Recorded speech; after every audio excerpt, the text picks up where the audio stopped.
Hello everybody, it's Albert with ORALEHOMES, and today I wanted to talk to you guys about what should you do first in wholesaling. A lot of people have asked me that question. I'm in the car, as you can tell, my car confessions. I'm waiting on the kids to get out of school, but just random questions that I pick out sometimes, and I like to make these videos while I'm driving around or in the car, which I spend most of my time because this is my office, my mobile office. So what should I do first in the wholesaling business? So the first thing you want to do would be educate yourself. There's different ways you could educate yourself. The way that I did it when I started, before I started my business, was YouTube University. It was free. There was enough information for me to gather bits and pieces. At that time, obviously, I didn't have the money, so I wasn't gonna be paying for a mentor or one of those going to a seminar somewhere where you have to pay and then they try to sell you something else at the end. But I knew I wanted to look into the wholesaling because I wanted to get into real estate with little or no money out of pocket, and then I came across wholesaling. So I did my research on YouTube. It took me like 3 or 4 months before I even took the big step, which is what we're going to talk about next. And all I did was just after work, it was usually at night when everybody was asleep, where I could think, everything's quiet at home, all the kids are asleep, and I would find myself going to bed around 3 a.m. Just getting information, writing down in a piece of paper. I kept seeing people posting checks online, on Facebook especially, because I joined a few wholesaling groups to ask questions also. But it was more like people just asking real estate questions and posting their checks for motivational purposes, which is okay. I don't have a problem with that. I've done that. There's a lot of newbie out there, and at first I was like, nah, that can't be real. That's some random check that they got from Google or something. But no, it's real. It's real, because I collect those kind of checks and I post them up there sometimes just for motivational purposes for the new people to come in, and because money motivates people regardless of what you may think of it. Money motivates people. Fancy cars motivate people. Nice houses motivate people. The way you dress motivate people. So it is what it is. But first thing I did was got all the research from YouTube. I graduated from YouTube University. It was free for me. I didn't have the money at the time, so all I had was time, not the money.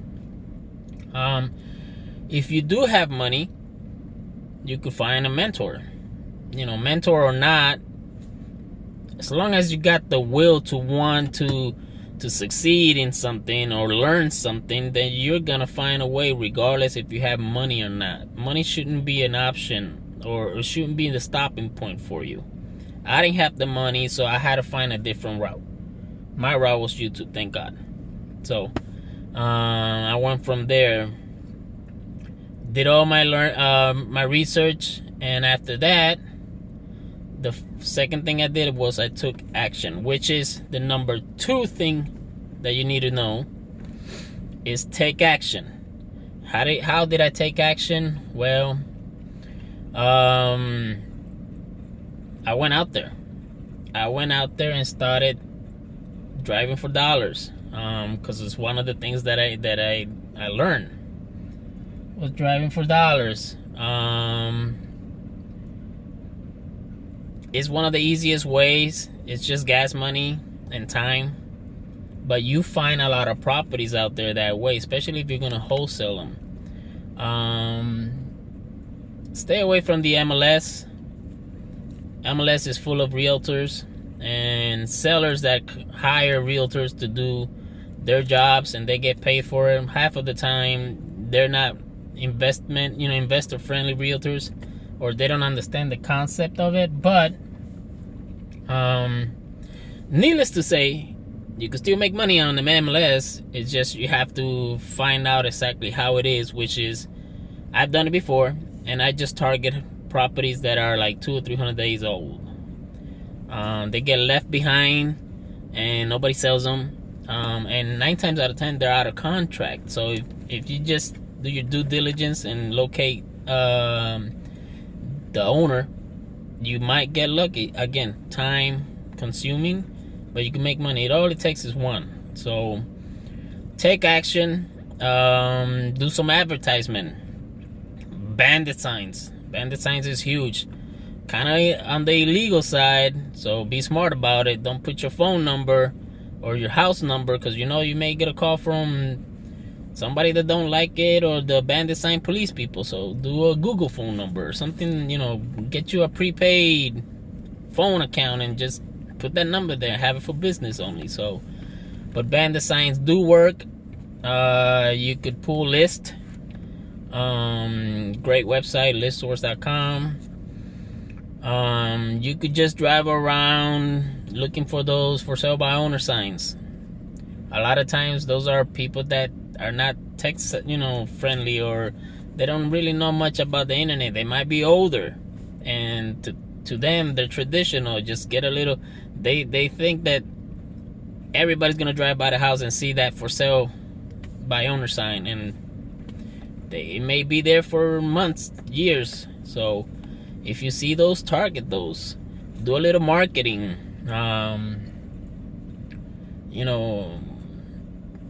Those little hanger signs that you could go door to door and hang them up. You could do that.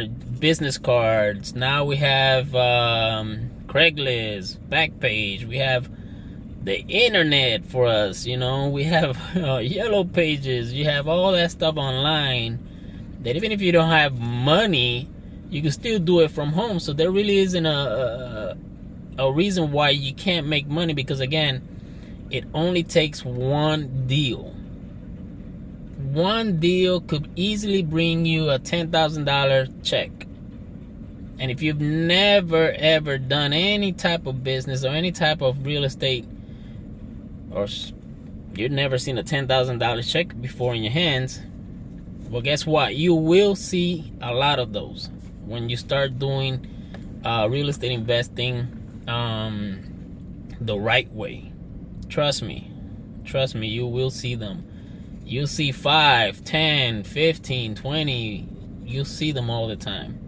All it takes is one. So even if you don't even have a car, but you have internet at home and a smartphone or a computer at home, time consuming, but you could get it done. Once you get that first one done, heck, if you have to go and put it under a contract and Uber yourself over there, or get a taxi over there, ride a bicycle over there, it doesn't matter. You're gonna do whatever it takes to get it done,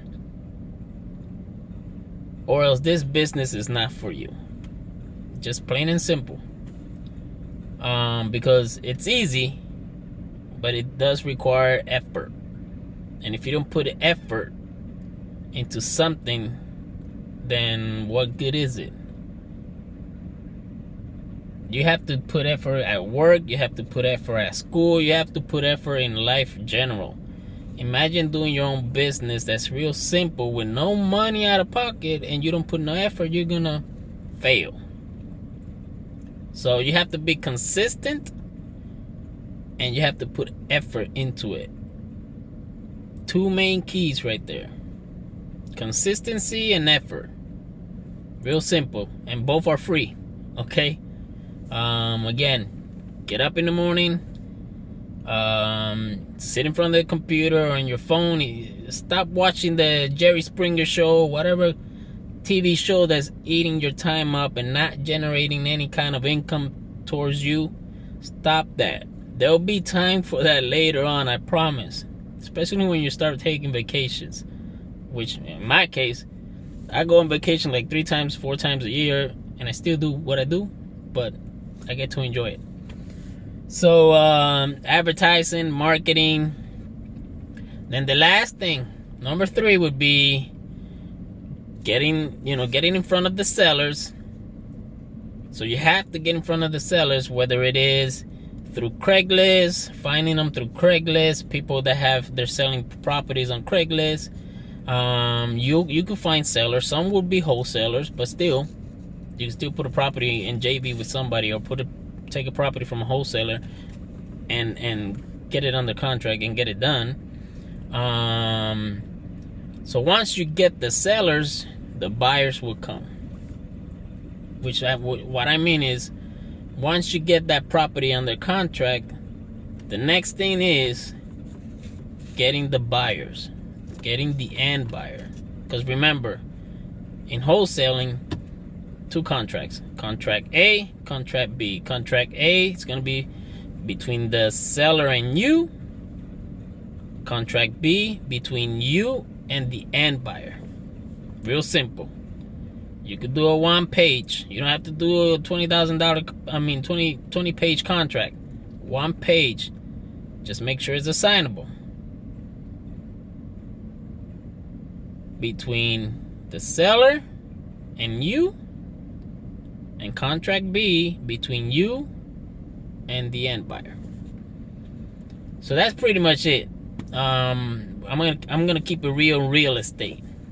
Let's be honest. Let's keep it real in real estate.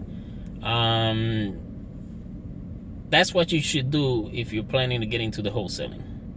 First thing you should do if you're planning to get into wholesaling is that.